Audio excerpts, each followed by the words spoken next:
ఆయన ధృతరాష్ట్రుడా ఏంది? ఆ పక్క వాళ్ళనన్నా మంచిగా మంచి సంజయ్లను పెట్టుకోమని చెప్తారు. ఏంది అని అంటే, అరే ఏ పార్టీ మహబూబ్ నగర్కి ఏం చేసిందని. అరే నీళ్ళ ఎందడి కానీ సాగునీళ్ళది కానీ నీళ్ళు ఇవాళ సీమకి తాగునీళ్ళ నిధులు కానీ కేసీఆర్కే అంటుండు. నీళ్ళు సీమకి నిధులు కేసీఆర్కే అంటుండు. మళ్ళీ ఇవాళ ఇప్పుడు చంద్రబాబుతో కలిసినాక ఏం మాట్లాడుతున్నాడు ఆయన? ఇప్పుడు దొంగలకు సర్ది కట్టి పంపించినట్టు ఇవాళ చంద్రబాబుకు రేవంత్ రెడ్డి సర్ది కడుతున్నాడు. ఇక చూస్తారు మీరు, నీళ్ళది మళ్ళీ గొడవ మొదలు కాబోతున్నది. ఇవాళ చంద్రబాబు పిలిపించుకొని రేవంత్ రెడ్డితో ఏం హామీ తీసుకున్నాడో ఇవాళ మేము చూడకనే తెలియకనే మేము చెప్పగలుగుతాం అది. సో ఇవాళ మహబూబ్ నగర్ కానీ ఇవాళ వాళ్ళ అననికి ఏం లేదు. ఏంది అని అంటే ఒక అబద్ధాన్ని 10 సార్లు చెప్పి గట్టిగా చెప్పి అది రేవంత్ రెడ్డి స్టైల్లో చెప్తే ప్రజలకు రీచ్ అవుతుంది అన్నది రేవంత్ రెడ్డి ఇంకా భ్రమలో ఉన్నాడు. ఎలక్షన్ల వరకు అది ఏంటంటే మనిషిని అంటారు కదా, మాట అనేది ఒకసారి నమ్మవలసి వస్తుంది. ఆ తర్వాత మాటలకు చేతలకు పొంతన లేకపోతే అతన్ని మాట్లాడిన వ్యక్తిని పాతాళానికి తొక్కేస్తారు. అదే పరిస్థితి రేవంత్ రెడ్డితోనే. పాలమూరు ప్రాజెక్టులను పూర్తి చేసి ఉంటే ఈరోజు చంద్రబాబు తోటి నీళ్ళ పంచాయతీ ఉండేది కాదని మాట్లాడుతున్నాం. చంద్రబాబుతో నీళ్ళ పంచాయతీ ఇయ్యాల నువ్వు మేల్కొని వస్తున్నావా? అరే కేసీఆర్ భగీరథుడు, నువ్వు ఆయన ఇన్ని ప్రాజెక్టులు ఇవ్వాలా, నువ్వు ఫ్రీ కరెంట్ ఎట్లా ఇస్తున్నావు అబ్బా? ఇవాళ తాగునీటి ఎందడి లేకుండా ఎట్లా వస్తుంది అనుకున్నావు? ఇది 10 సంవత్సరాలు చేసిన నిర్మాణం ఇది. ఇవాళ ప్రాజెక్టులు రీడిజైనింగ్ చేసి ఎక్కడ ఒక ప్రాజెక్టుల మీద మోటార్లు పెట్టి గాలికి వదిలేసిన పరిస్థితిలో ఇవాళ దాన్ని వాడకానికి తీసుకొచ్చి ప్రాజెక్టులకు దానికి ఎక్కువ సంఖ్యలో ఈ ఈ పొలాలకు నీరు అందించే విధంగా కేసీఆర్ గారి యొక్క ఆలోచనే కదా. సో బ్రదర్ ఒకటే మాట, ఇప్పుడు రేవంత్ రెడ్డి బొక్కాయించే మాటలు మాట్లాడుతున్నాడు. ఏంది అని అంటే నాతోనే అయితలేదు కాదు, చేసిన వాళ్ళని తప్పు పట్టాలి, చేసిన వాళ్ళని 10 సార్లు తప్పు అని అంటే ప్రజలు నమ్ముతారు అన్న ఆలోచన చేస్తున్నారు.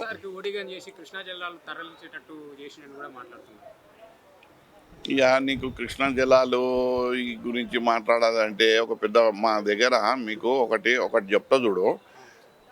మా సారు అసెంబ్లీలో కూర్చోగానే ఒక ప్రజెంటేషన్ ఇచ్చిండు దీని మీద.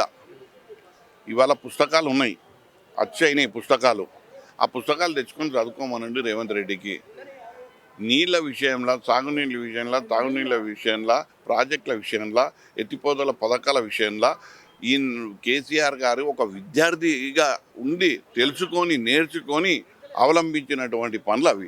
ఇవాళ నువ్వు 10 ఏళ్ళ కింద ఎందుకు డైవర్ట్ పాలిటిక్స్ చంద్రబాబుతో ఇక్కడ పెట్టి, ఇక నువ్వు ఇప్పుడు చంద్రబాబుతో అంటే ఇద్దరు కూర్చొని మాట్లాడి నువ్వు కొట్టినట్టు చేయి నేను ఏడ్చినట్టు చేస్తా అన్న రాజకీయం ఇది. ఇవి వద్దు, ఇవన్నీ వేస్ట్. నేను ఒక్కటే చెప్పిన, మీకు ఒక్కటి చెప్తా చూడు, రేవంత్ రెడ్డితో ఏమవుతుంది అని నువ్వు అడుగు, నేను చెప్తా. రేవంత్ రెడ్డితో ఏమవుతుంది అని అడుగు, నేను చెప్తా. రేవంత్ రెడ్డితో ఏమవుతుంది అని నువ్వు అడుగు, నేను చెప్తా. రేవంత్ రెడ్డితో ఏమవుతుంది అంటే సింగపూర్ను బీహార్ చేయడం అవుతుంది. బీహార్ని సింగపూర్ చెయ్యాలనుకుంటే కేసీఆర్ని తీసుకురావాలి. అంటే మోదీ కేసీఆర్ పాలనపై చర్చకు కూడా సిద్ధమని చెప్పి సవాల్ ఇచ్చిండు కదా ఎవరు? రేవంత్ రెడ్డి. ఎన్నో విసిరిండు, ఏడకూస్తుండే చర్చ, ఎన్నో వాగ్దానాలు, ఎన్నో ప్రమాణాలు, ఎన్నో చేసిండు. ఏమీ లేవు, ఏది లేవు. నేను ఒక్కటే అంటున్నా, ఇప్పటికైనా మొన్న బట్టిది చూసిర్రా? బట్టి వాస్తవాలు తెలిపితే అది మటుమాయం చేసిర్రు. అది బట్టికి ఆలోచన వచ్చింది. అమ్మ ఇప్పుడు ఏంటి అని అంటే, ఇప్పుడు పాలిటిక్స్ అనేది తటస్థంగా ఉండి ఆలోచించిండు. అసలు బీఆర్ఎస్ చేసింది మంచి ఏంది, మనం చేసింది చెడేంది, ప్రజలు బీఆర్ఎస్ పనులను ఎందుకు నచ్చుతున్నారు, మనల్ని ఎందుకు వ్యతిరేకిస్తున్నారు, ఇవన్నీ విశ్లేషణ చేసి ఆయన ఒక రిపోర్ట్ తయారు చేస్తే ప్రజలకు అందకుండానే దాన్ని అందులోకి వెబ్సైట్లకి తీసేసిండు. నేనేమంటున్నా, బట్టి ఆలోచించినట్టు రేవంత్ రెడ్డి గారు కూడా ఆలోచించి ఇప్పటికైనా ప్రజలకు మేలు చేయండి. మా సార్ కానీ మా కేటీఆర్ గారు కానీ ఎప్పుడు అన్నారు, నువ్వు ప్రజలకు మేలు చేస్తే నీ వెంబడి నడుస్తాం, నువ్వు కనుక నువ్వు వాళ్ళను ప్రజాపాలనకు వ్యతిరేకంగా పోతే మాత్రం నేను పాతాళంగా దొక్కుతాం. 3 పార్టీలలో ప్రధానంగా బీసీ నినాదం అయితే ఈ మధ్యలో గట్టిగా వినిపిస్తుంది. బీసీ నినాదం వినిపిస్తుంది. రాబోయే రోజుల్లో ఇంకెక్కువ దాని ప్రచారం అవుతుంది. ఇవాళ మా పార్టీ కవితక్క గారు బీసీ నినాదం, కేటీఆర్ గారు బీసీ నినాదాన్ని, బీసీ నాయకులను బీసీ వర్గాలను అదే 10 ఏళ్లలో చట్టసభల్లో ప్రస్తావించలేదు రాణించడానికి బీఆర్ఎస్ బీసీల గురించి. అదే మా నాయకులే ముందుకు వస్తున్నారు కదా. 10 ఏళ్లలో ప్రస్తావించలేదు కదా బీఆర్ఎస్. అరే కుల జనగణన చేసింది ఎవరు? ఆ? కేసీఆర్ గారు కదా. ఆ? మరి నివేదిక ఇచ్చింది కేసీఆర్ గారి హయాంలో కదా. బీసీలు 51% ఉన్నారని చెప్పింది కేసీఆర్ గారు కదా. మళ్ళీ ఇవాళ రేవంత్ రెడ్డి గారు దాన్ని 45కి 46కి ఎందుకు చేరింది అంటే ఇంతమందిని బీసీలను ఎందుకు చంపేయబడ్డది, ఎందుకో కథం భూస్థాపితం చేయబడ్డది అంటే రాజకీయంగా కాంగ్రెస్ పార్టీకి ఏంది అని అంటే బీసీలు రాజకీయంగా రావద్దు, రాణించొద్దు, చట్టసభలలో వాళ్ళ ప్రాతినిధ్యం ఉండొద్దు అని రేవంత్ రెడ్డి ఆలోచిస్తున్నటువంటి ఆలోచన.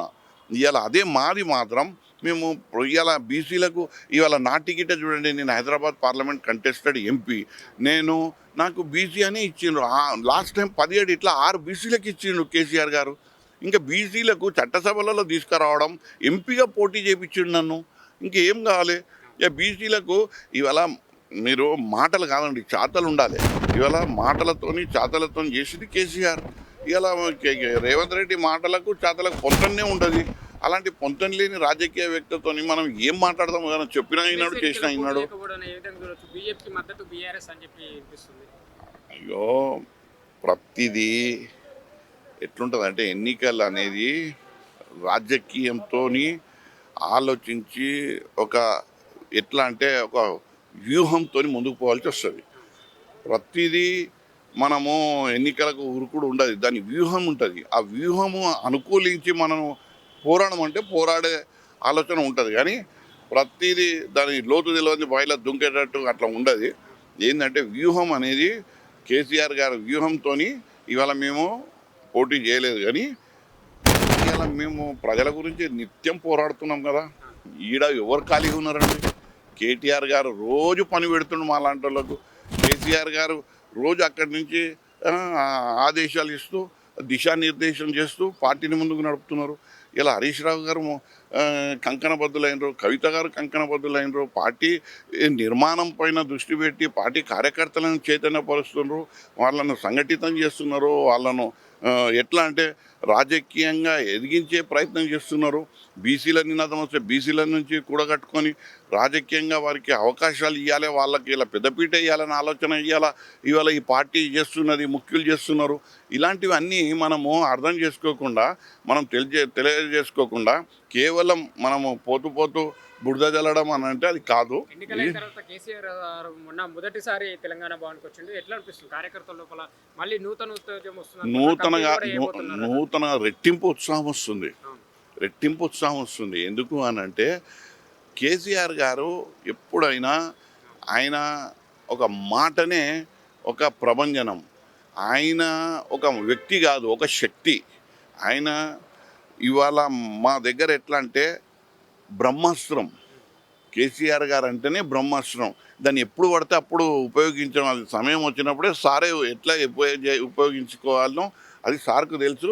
ఆ సార్ మాట మీద మేమందరం కట్టుబడి ఉంటాం. ఆ సార్ ఆదేశాల నుంచి ముందుకెళ్తాం. కేటీఆర్ గారి నాయకత్వంలో మేమందరం ఒక ఐక్యతతోని రాబోయే రోజుల్లో ఇవాళ మీరు కాంగ్రెస్ చెప్తున్నారు, కాంగ్రెస్ బీఆర్ఎస్ని మట్టి కనిపిస్తాం.